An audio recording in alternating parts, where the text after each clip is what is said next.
This is Paris's ghost town. It's the roaring noise of the huge aircrafts taking off over this small village that pushed nearly everyone out. Most of the houses are now abandoned, graffiti covering the walls, wallpaper hanging off and vegetation invading the ruins.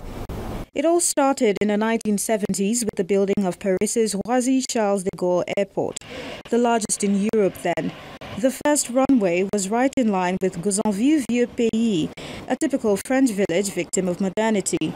Many years ago, Aéroport de Paris was forced to buy the houses of those who wished to leave, and the population dropped from 1,000 souls to just 300.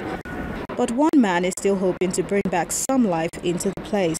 60-year-old Philippe VIELLIARD was one of those who decided to stay, despite the constant noise over his head.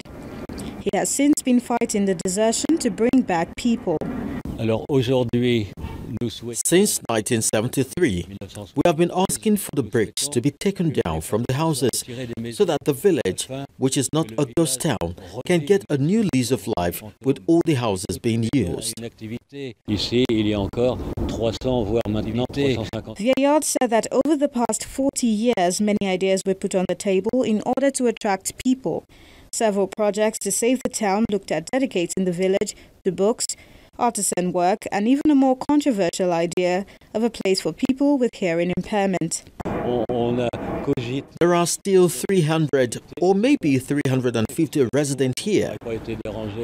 Today, with 350 villagers, a slight increase, local residents have learned to live with it. The noise is just something they have gotten used to. You do get used to it. What can you do? And I sleep well at night. I can even sleep with the windows open and I won't hear the planes. If I'm awake, I hear them, but it's not the planes that wake me up. Others say the plane wake them up. The sounding of the cockerel wakes them up. Some people are just bothered by everything. And with the pressure of the housing market around the French capital, Vieillard hopes his fight won't be in vain and that the ghosts will soon leave as well. Now to the airport in Libya, where hundreds of civilians crowded MISRATA airport last week. This is one of the few working airfields in the North African country's western region.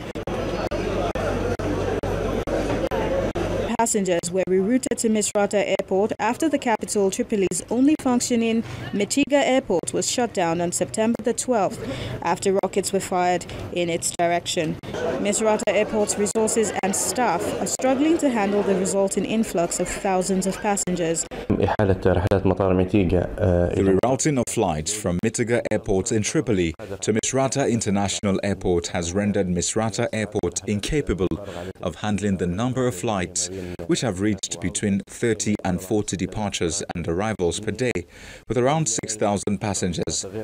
MISRATA Airport is not capable of handling these numbers due to the small size of its halls.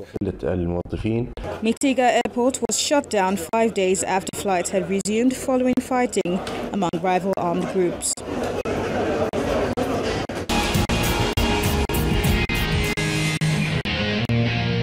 This is where our flight terminates. Thanks for being with us. I'm Kola Jo Oketumbi.